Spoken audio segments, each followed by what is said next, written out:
नमस्कार, स्वागत है आपका मेरे YouTube चैनल बिना दवाई स्वास्थ्य की कमाई में।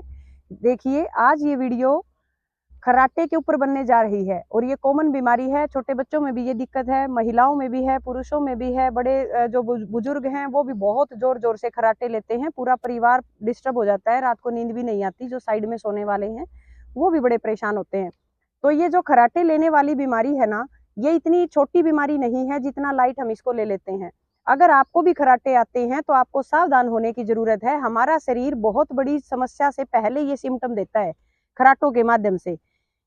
खर्राटे के आने से बहुत बड़ी-बड़ी समस्याएं हार्ट से जुड़ी हुई, ऑक्सीजन की कमी से जुड़ी हुई, फेफड़ों से जुड़ी हुई समस्याएं, ये सारी समस्याओं से पहले आपके खर्राटे शुरू हो जाते हैं। और ये कम से कम भी 1 साल, 1.5 साल तक खर्राटों के माध्यम से आपका शरीर बताता जा रहा है कि कहीं ना कहीं आपके फेफड़ों में ऑक्सीजन पूरी नहीं जा रही है। आपकी नाक का जो म्यूकस मेम्ब्रेन का एरिया है वहां इन्फ्लामेशन है, जिसको हम साइनस बोल देते हैं। या फिर आपके जो गले के वोकल कॉर्ड के पीछे होते हैं हमारे उत्तक छोटे-छोटे सेल्स, वो सिकुड़ जाते हैं। जहां से सांस हम लेते हैं लैरिंग्स और फेरिंग्स के माध्यम से, अगर वहां पे आपकी जो विंड पाइप है वो सिकुड़ जाएगी, तो जोर से जब सांस लोगे रात को सोते टाइम तो एक ध्वनि बनती है, आवाज आती है, जिसको हम स्नोरिंग और खर्राटे बोलते हैं। तो खर्राटे आने से कार्डियक अटैक, ऑक्सीजन की कमी, फेफड़ों की समस्या, ये गंभीर समस्याएं आएंगी। और इनसे पहले हमारा शरीर छोटे-छोटे सिम्टम देना शुरू कर देता है, जैसे चिड़चिड़ापन, अकारण गुस्सा आना, ऑक्सीजन की कमी से जमाइयां ज्यादा आना, आंखों से लगातार पानी निकलते रहना, और ये एंग्जाइटी, घबराहट जिसको बोला जाता है, और साथ साथ छोटे-छोटे सांस लेना, और रात को सोते टाइम नींद में ही सांस ले तो लिया लेकिन छोड़ना भूल जाते हैं, छोड़ दिया तो फिर लेना भूल जाते हैं, यानी कि बीच में सांसों की लयबद्धता का टूटना।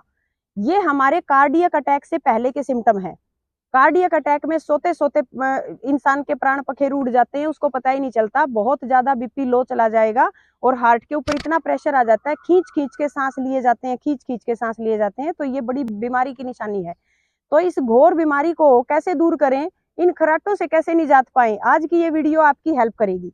वो भी बिना किसी दवाई के, बड़े आसान आसान टिप्स से, बड़ी आसान आसान होममेड रेमेडी से आप इनको ठीक कर सकते हैं। कुछ भी तो नहीं करना आपको। अब इस रेमेडी को जानने से पहले, खर्राटों का सॉल्यूशन जानने से पहले, आपको हमारे चैनल को सब्सक्राइब करना पड़ेगा, बेल आइकन दबाना पड़ेगा, और ज्यादा से ज्यादा वीडियो को शेयर भी करना पड़ेगा। और साथ में कमेंट भी करोगे आप कि मैडम नेक्स्ट जो वीडियो है आप इस बीमारी के ऊपर बनाएं। कमेंट भी करो, तभी तो मुझे पता चलेगा ना कि अब नेक्स्ट वीडियो आप किस बीमारी की चाहते हो। तो अपने प्रीशियस टाइम में से टाइम निकाल के आपकी समस्या का समाधान करना ही मेरा एम है, कि घर बैठे मैं आपकी समस्या दूर कर सकूं, वो भी बिना दवाई के। तो देखिए, अब आते हैं हम इसके सॉल्यूशन पर। सबसे पहले तो आपको, अगर खर्राटे आते हैं, जब भी दिन में आप बैठे हैं तो करना क्या है, जैसे ये हमारी क्लेविकल बोन है, जो ये हड्डी है अपनी गर्दन के नीचे, इसी के जस्ट साथ साथ ये लाइन यहाँ और ये लाइन यहाँ, यानी कि दोनों ब्रेस्ट के बीच का सेंटर लाइन ये पकड़ना है, जिसको बोलते हैं थाइमस ग्लैंड। हमें क्या करना है, यहाँ ऐसे ही बैठे बैठे पहले लेफ्ट साइड ये वी बनती है ना, जहाँ पे ये 1 2 3 4 5 6 7 8 9 10 11 12 टाइम ये कर लिया, और 12 टाइम आपको यहाँ इस साइड करना है। ऐसे ही प्रेशर उतना ही डालना जितना आप सहन कर सकते हो। फिर आपको तुरंत लेफ्ट साइड 12 और फिर 12, यानी 12 12 के दोनों साइड 2 सेट करने हैं। और फिर छोटी फिंगर का नाखून कटा हुआ, हाथ धुले हुए, सरसों के तेल में या ओलिव ऑयल के अंदर अपनी उंगली लगाएं और अपने दोनों नोस्ट्रिल को गिला रखें। रात को सोने से पहले जरूर करेंगे।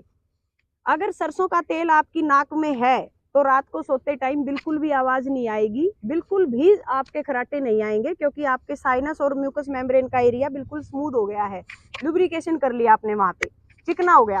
तो जब आप सांस लेंगे तो आराम से लाइट सांस आएगा, और ना वाइब्रेशन बनेगी, ना ध्वनि निकलेगी, ना खर्राटे आएंगे। तो कितनी आसान सी टिप्स मैंने आपको बताई है। हमारे बड़े बुजुर्ग ऐसे ही सरसों का तेल लगाया करते नहाते टाइम, नहाने के बाद भी, और दिन में जब भी टाइम मिलता है, एक नाभि के अंदर तेल और एक यहाँ और एक कान के पीछे और दोनों नोस्ट्रिल में। तो आप भी ये रूल बना लो कि अगर अपने शरीर को ठीक रखना है ना, तो अपने 5 होल हैं, जैसे कपड़े सिलने की मशीन के होल दिए हुए हैं ना, कि यहाँ पे आपको तेल डालना है तभी ये सारे पुर्जे काम करेंगे। तो ऐसे ही परमात्मा ने हमें भी होल दिए हुए हैं, उन्हीं के अंदर से आप जब इसका तेल पानी का ध्यान रखोगे ना, तो शरीर आपका लॉन्ग टाइम तक चलेगा। शरीर भी एक मशीनी पुर्जा है, चलाते चलाते थक जाता है, आवाज करने लग जाता है, तो उस आवाज को बंद करने के लिए हमें इसमें ग्रीसिंग करनी पड़ेगी। तो ग्रीसिंग कहाँ से होगी? सरसों के तेल से होगी। त्वचा का रोग है तो आप नीम का तेल लगा लो, ओलिव ऑयल लगा लो, बादाम रोगन लगा लो, कोई भी तेल लगा लो। एक तो ये करना है, खाने पीने का ध्यान रखें, और एक उज्जयी प्राणायाम जरूर करें। अपने थ्रोट को इतना स्ट्रेंथफुल बनाएं कि आपका गला जो है बिल्कुल खुला रहे, यहाँ सर्कुलेशन ज्यादा रहे। ऐसे अपनी चेस्ट मसल्स को नीचे खींच दे और गर्दन ऊपर, और गले की स्ट्रेचिंग करो। मुंह खोल और बंद करो 8 से 10 बार, फिर 45 डिग्री के एंगल पे भी लोअर जा को बाहर निकाल के, और फिर दूसरी साइड भी। ये करने के बाद फिर गले का कॉन्ट्रैक्शन और रिलैक्शन करना है। कैसे? देखो ये जो मेरा कंठ है ना, मैं इसको अंदर की तरफ खींच रही हूँ सांस के साथ। चलते चलते करें, ऑफिस में करें, खड़े होके करें, किचन में करें, महिलाएं सब करो। इनके करने से कोई भी साइड इफेक्ट नहीं होगा, इनके करने से फायदा ही होगा। आजकल का लाइफस्टाइल इतना गड़बड़ा गया है हमारा, खाद का दवाई का खा रहे हैं हम ना, अच्छे से उनको साफ करते। तो आपको इस बात का विशेष ध्यान रखना है कि आप अपने खाने पीने में ऐसी चीज शामिल करें जिसका साइड इफेक्ट ना हो। जैसे धनिये का पानी पी लिया, धनिया भिगो दिया, बीज वाला धनिया, धनिये का पानी पी लिया, रात को भिगोना है पानी, 1 गिलास पानी के अंदर 1 चम्मच धनिया, और सुबह उठ के उस पानी को छान के पी जाओ। और फिर आपको क्या करना है, मुलैठी चूसनी है, और साथ साथ धागे वाली मिश्री और सौंफ भी खा लिया करो। वोकल कॉर्ड की जितनी भी स्टिफनेस है वो निकल जाएगी, कफ ठीक हो जाएगा आपका, सांस लेने में कठिनाई नहीं होगी। और ये बहुत अच्छी स्वादिष्ट चीजें मैंने आपको बताई है, ठीक है। और एक वीरासन भी करा करो, अनुलोम विलोम करो, उज्जयी प्राणायाम करो, वीरासन करो। ये गले की स्ट्रेचिंग मैंने बता दी। न्यूरोथेरेपी का भी मैंने ट्रीटमेंट आपको सिखा दिया कि आपको ब्रेस्ट की साइड ये वी को आपको 12-12 बार रब करना है 2 बार, तो आपके खराटे बिल्कुल बंद हो जाएंगे। और जिसके बंद हो जाए ना, वो कमेंट करके जरूर बताना, ठीक है। आशा करती हूँ आपको ये जानकारी बहुत अच्छी लगी होगी। अगर आपको हमारी ये टिप्स, हमारी वीडियो अच्छी लगती हैं तो अपने तक सीमित ना रखें, ज्यादा से ज्यादा शेयर करें, और चैनल को सब्सक्राइब करें, और बेल आइकन को जरूर दबाएं। Thank you.